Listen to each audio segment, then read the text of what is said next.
Bonjour à tous, aujourd'hui une nouvelle vidéo, on va continuer l'analyse du chapitre 1147 de One Piece et dans un deuxième temps, on va parler puissance. Donc on commence par la review.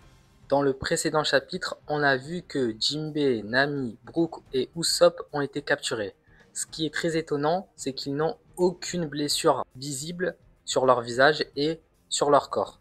Donc moi je pense que les Mugi sont actuellement cadenassés par des flèches imbibées de granit marin, à l'instar d'un Shamrock qui a par exemple fait manger un fruit du démon à son épée. On aurait une avancée scientifique exceptionnelle du côté du gouvernement mondial et des chevaliers divins, ce qui expliquerait pourquoi actuellement on a l'équipage des Mugi qui sont visuellement en pleine forme mais qui ne bougent pas. Parce que sinon je comprendrais pas pourquoi Jinbei n'utilise pas son haki pour se libérer de ses flèches. Pour moi, c'est l'explication la plus rationnelle. Si tu es fatigué, que tu as été mis KO, je peux comprendre que tu n'essaies pas d'utiliser ton haki. Mais là, tu sembles être en pleine forme. Et on sait que le granit marin affaiblit l'utilisation du haki parce que Luffy sur Udon ne pouvait pas utiliser son haki quand il était sous granit marin. Deuxième info, Somers ne savait pas que Zoro était sur Elbaf. La question qu'on doit se poser, c'est pourquoi il n'est pas au courant que Zoro est sur Elbaf. Scooper Gaban a dit que si un territoire comme Elbaf se fait attaquer, c'est vraiment que c'est la fin du monde. Elbaf fait peur. Gunko a dit que l'alliance des géants durant la guerre finale est primordiale car leur alliance aura un rôle majeur dans la victoire du côté du GM ou de l'alliance de Joy Boy. Donc là, Scooper Gaban est actuellement présent sur Elbaf et les chevaliers divins seraient venus sur Elbaf car ils penseraient qu'il y avait uniquement l'équipage de Luffy. Ça me ferait un peu penser aux paroles de Garp qui a dit que la marine ne peut pas s'occuper de Barbe Blanche et Rayleigh.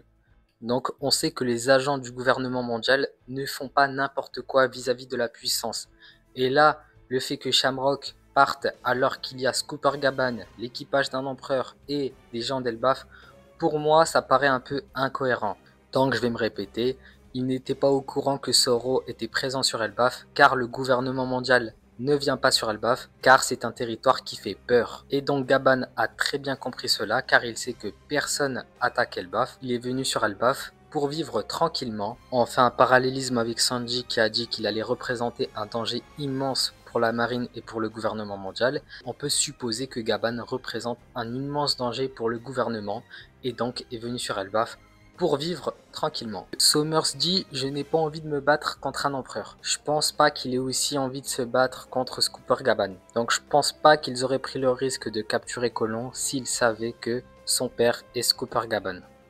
Et on a Zoro qui dit que les chevaliers divins sont invincibles. Je pense que la régénération annule l'utilisation de ton haki. Ça veut dire que quand tu es sous régénération, tu ne peux plus utiliser ton haki. Et pourquoi je me suis fait cette réflexion, c'est en regardant un Sanjay Garcia Saturne qui n'utilise à aucun moment son HDA. C'est une compétence que même des novices utilisent. Je comprendrais pas qu'un mec qui a vécu plus de 200 ans n'utilise pas le haki. Donc le pouvoir lié à la régénération serait un peu comme les capacités de King. Ça veut dire que si tu veux être plus puissant offensivement, tu sacrifies ton point fort défensif. Si un Gorosei veut être efficace offensivement, il active son haki mais il perd sa régénération et c'est à ce moment-là qu'il faudrait l'attaquer, c'est à ce moment qu'il serait plus vulnérable. Donc on aurait deux pouvoirs différents, on aurait le pouvoir lié à la régénération que possèdent les Gorosei et les chevaliers divins et on aurait la jeunesse éternelle que possèdent les 5 Gorosei, ce qui fait que Garling avait déjà à l'époque la régénération d'un Gorosei et d'un chevalier divin et maintenant en devenant Gorosei immortel. Maintenant on passe à Kizaru contre Luffy Snakeman. J'ai entendu plusieurs personnes affirmer que Kizaru a le niveau intermédiaire car il a géré contre le Luffy Snakeman. Vous attribuez le niveau intermédiaire à Kizaru pour un coup de pied et pour moi votre réflexion n'est pas bonne. C'est clair, Kizaru a fait une très belle prestation contre Luffy Snakeman, mais vous devrez surtout vous demander si un autre second empereur pourrait faire une prestation similaire à ce qu'a fait Kizaru contre Luffy Snakeman. On peut parler de King et de Marco. Marco a fait un 2 contre 1 contre King et Queen. Il a tenu un petit moment. Est-ce que Marco est incapable de faire ça contre Luffy Snakeman? Et vous savez très bien que Marco a la capacité de faire mal à un Luffy Snakeman. On prend un autre second empereur. On prend King.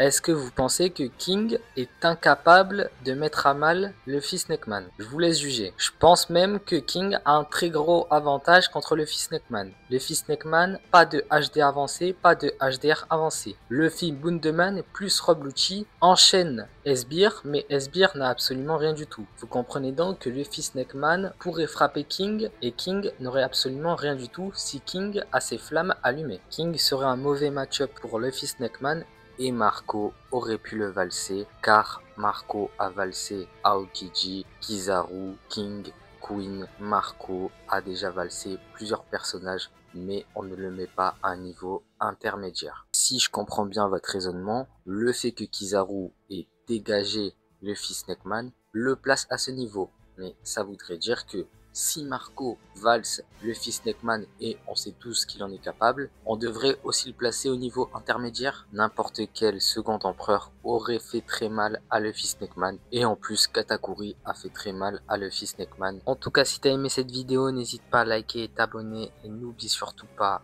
la justice l'emportera.